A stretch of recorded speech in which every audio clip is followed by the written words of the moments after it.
So we're going to get to Kyle in a minute. After the game, he was asked about Brock Purdy. I found this very interesting. So they brought Brock Purdy to New Jersey. He's been on the last 2 road trips. He's practiced the last 2 weeks, not fully, but as a limited participant, which means he doesn't do the reps in 11 on 11s. I mean, I guess that's what they say. The media's not out there. When the media is out there, Brock does everything Mac does, and he frankly, I mean, to the untrained eye, looks fine. He's not playing actual football, but he looks fine. So we asked Kyle today. Nick Wagner asked him. I was trying to. Nick beat me to the punch. Freaking Nick. Asked him, like, how close was Brock to being active today? Because that was insane. The idea that the Niners would activate him but not start him. Like, why would you do that? Kyle said not close. I don't understand why they brought him out here, but they said it wasn't particularly close. And he did reveal some new information. He said that they don't want to play him until he's 100% healthy, and that he probably won't ever be 100% healthy again this season. So you finish the logic syllogism there. If they want him to be 100% healthy and he's never going to be 100% healthy this season, when's he coming back? I guess maybe if Mac Jones gets hurt and can't play, maybe they'll go to Brock Purdy and say, hopefully he stays healthy. But it sounds like he said one more thing. We want Brock to stay out as long as he can. So it seems to me that they're not going to rule Brock out for the year or put him on IR the way that, the Bengals did for Joe Burrow. They didn't rule him out for the year, but put him on the back burner. The Niners don't want to do that for whatever reason. But every week they seem to be telling us, like, it's not this week. It's not this week. And don't get your hopes up. He might return next week against the Rams, I guess, but it doesn't sound like they need him to or want him to. He's not going to be 100% healthy next week, which means there's a chance that he can make it worse. He's already done that once. Mac Jones is 5-2. He's coming off a win. It was the Giants, but he was, very efficient, very good. There's no rush. If the Niners are looking to buy as much time as possible with Brock Purdy, they just bought another week. Really.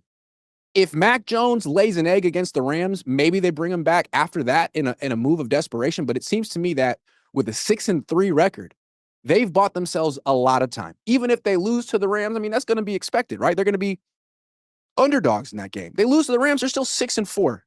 So you don't bring back Brock Purdy for any other reason than he's 100% healthy. You brought him back against the Jaguars. You knew he wasn't 100% healthy. And you acted like you needed that win. You were 3-0. That's an AFC team. I don't know what they had to prove. Maybe they didn't like Liam Cohn. Maybe they felt he was stealing signals. I don't know. But that was a huge mistake. They can't make it twice. Like, once is a mistake, twice is gross negligence. So it sounds like the Niners get it. Maybe they're not being as transparent as we'd like. Most teams aren't, especially if it's the franchise quarterback we're talking about. So think that puts things in perspective. Don't get your hopes up. Don't hold your breath that Brock Purdy's going to come back and start against the Rams next week. I don't think the Niners want that. I think the Niners want Mac to play as long as he possibly can. Finally, I asked Kyle Shanahan, is there a possibility that Brock Purdy will need surgery after this year? And Kyle, he can be pretty, he can pick his words carefully sometimes. And he said, no one has told me that. That's different than no. That's an I don't know. And as far as, like, no one's told me, maybe when people come by, he's just like, I don't want to know. Grant's going to ask me. It sounds like if they're saying he's never going to be 100% healthy this year, there's a possibility he'll need surgery in the offseason, or he'll need so much time away from football that it'll feel like an extended recovery, an extended rehabilitation. So I don't know. What are our expectations for Brock this year? Will he play another game?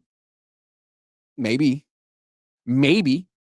If Mac Jones goes down, I think they might rush Brock Purdy back out there. But saving that, maybe if there's a long losing streak, it seems like by not putting Brock Purdy on IR, they've given themselves the option to go back to him if things get weird or go down the tanks, the tubes, or if Mac Jones gets injured. But saving that, it seems like they're telling us it's not really recovering in a timely fashion. It's worse than you realize.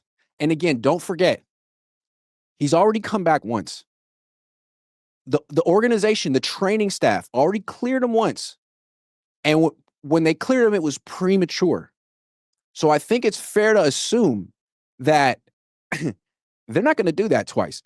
Put yourself in New York's perspective. you are open-minded about this team. You don't want to fire people. You fired a bunch of people last year after they missed the playoffs. This team's probably going to make the playoffs, but if they don't, and Brock Purdy gets injured multiple times because you brought him back out there early, it's easy to fire the training staff or someone like that. How are you keep bringing these players back? We're paying so much money to Brock Purdy. We understand the first injury in Seattle. You can't avoid all injuries in football. He left the pocket. He didn't slide. It's kind of on him. It's not on the training staff that he got hurt in Seattle, but the fact that he got hurt against Jacksonville, that's negligence. And if you do it again, and it really affects his career, or it cuts into his offseason, or he didn't need surgery and then he gets hurt and now he needs surgery, someone's got to go. And they know that. I think the Yorks know that, and I think that's why the Niners are being so cautious without really explaining what's going on. I still think the move would have been to put him on IR so you could have another player on your 53-man roster, but I don't know who that player would have been. Travis Gibson? Maybe Travis Gibson. Official BNI Music 88 says third SF first-round D-line pick to tear their ACL here. It's true. Nick Bosa twice, Solomon Thomas once. Guess who never did that? Javon Kinlaw. You guys gave him so much crap when he was here. I was the only one who liked him, defended him, believed in him. And now look at him. Shame on all of you.